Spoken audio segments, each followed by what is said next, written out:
Seed में हम अगर केमिकल्स की बात करें कन्वेंशनल सिस्टम में, तो वहाँ पर हम सीड ट्रीटमेंट करते हैं ना केमिकल से, यहाँ पर हम नॉन केमिकल मेथड से करते हैं। तो नॉन केमिकल मेथड हमारे पास क्या है, बीजामृत प्राकृतिक खेती में सबसे इम्पॉर्टेंट मेथड माना जाता है।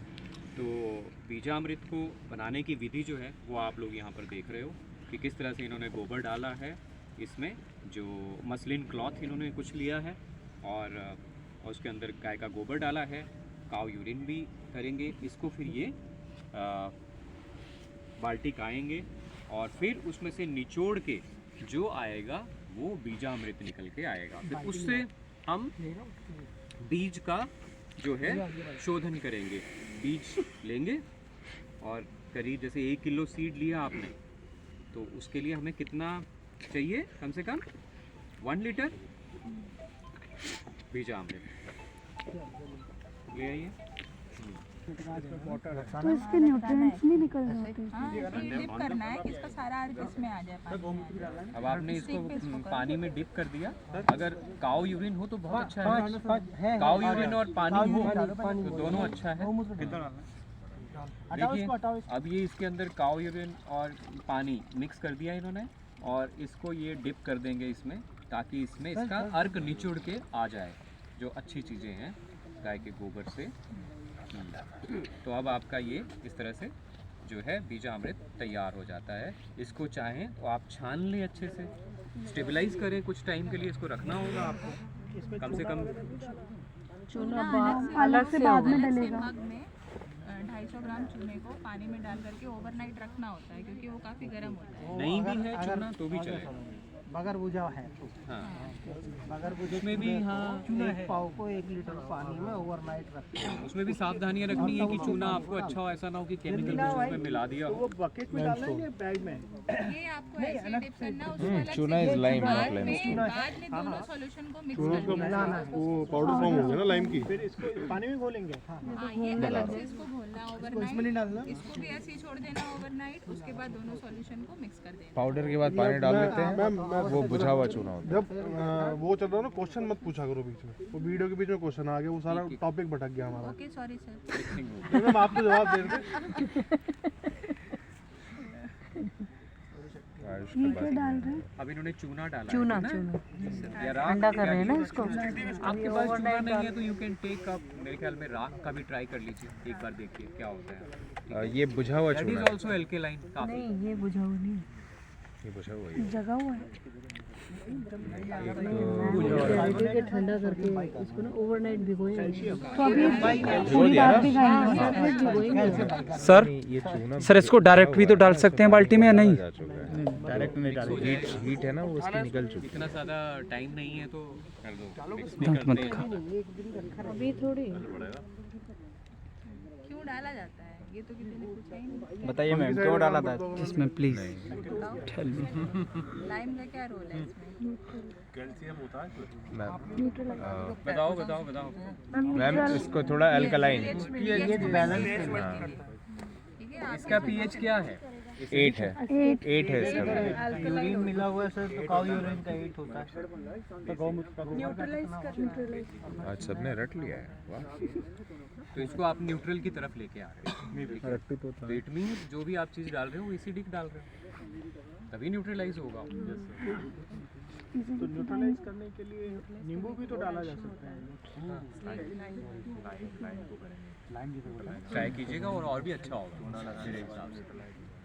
ये कितने टाइम चीज़ें हैं, मैं वही कह रहा हूँ, फार्मिंग में लॉट ऑफ इनोवेशन। मैम गोबर का 7.5 तो फिर हम क्या कर रहे हैं? यूरिन का होता है। वहाँ पे तो अपना इस तरह से आप you can take up 24 hours में ये एप्पल सेब का 24 घंटे 24 घंटा रहेगा, फिर तभी अच्छे से इसका कल निचोड़ ये जाएगा। रेडी हो जाएगा, फिर परसों हम लोग इसका सीड ट्रीटमेंट करेंगे। Okay ma'am. इसी से करेंगे। इसे डायरेक्ट सनलाइट में नहीं रखना। चीज़ हमने पहले भी आप लोगों को बताया था, जिस भी चीज़ में माइक्रोब्स इन्वॉल्व हैं उनको कभी भी डायरेक्ट सनलाइट में नहीं रखा जाता, उनको हमेशा शेड में रखते हैं, क्योंकि माइक्रोब्स आपके बहुत सेंसिटिव होते हैं लाइट पे, टेम्परेचर से। हाँ, ढक के रखना चाहिए। प्रिजर्व तो इसको तो करना ही आपको है। रखना इज वेरी गुड, छाया में इसके अंदर जरूर कुछ हम ध्यान रखना चाहिए जो गलतियां ना होने पाए हमसे। नहीं, पहले तो ये है कि इसका एक सेट कंपोजिशन है, वो सेट कंपोजिशन आपका होना चाहिए।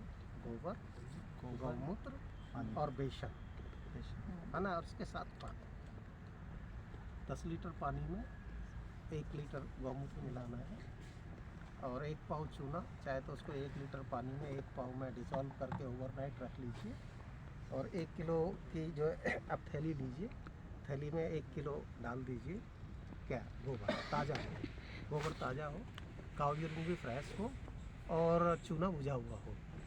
तो ये चीज़ चूने का अलग ट्रीट करना है, इसको अलग करना है। बकेट में 10 लीटर या 9 लीटर पानी लेना है, 1 लीटर काऊ यूरिन लेना है, 1 किलो ताज़ा गोबर लेना है, गोबर को सब्जी में या थैली में रखना है, डाल देना है। 24 घंटे के बाद निकालें, निचोड़ें, उसके बाद ऐड द बुझा हुआ चूने का पानी।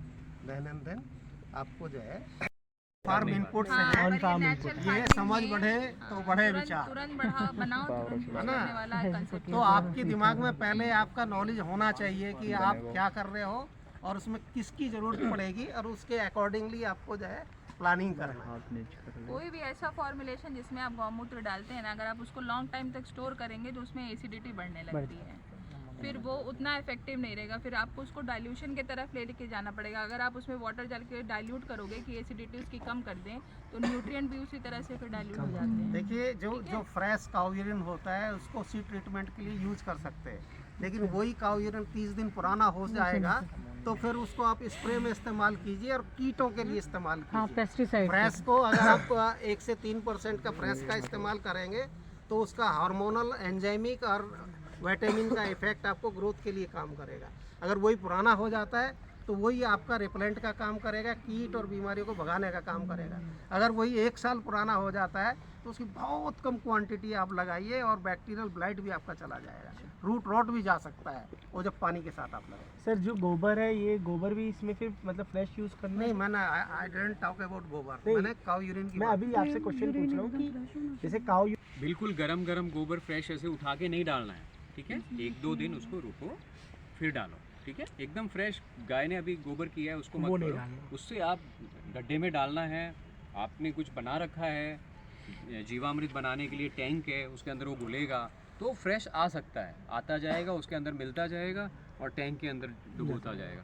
बट ऐसे एकदम से फ्रेश रॉ नहीं डालना। गोबर को कभी भी मत डालो, उसके अंदर वैसे भी बहुत से इकोलाइज और बहुत चीज़ें, कई चीज़ें होती हैं। वेट करो अभी थोड़ा।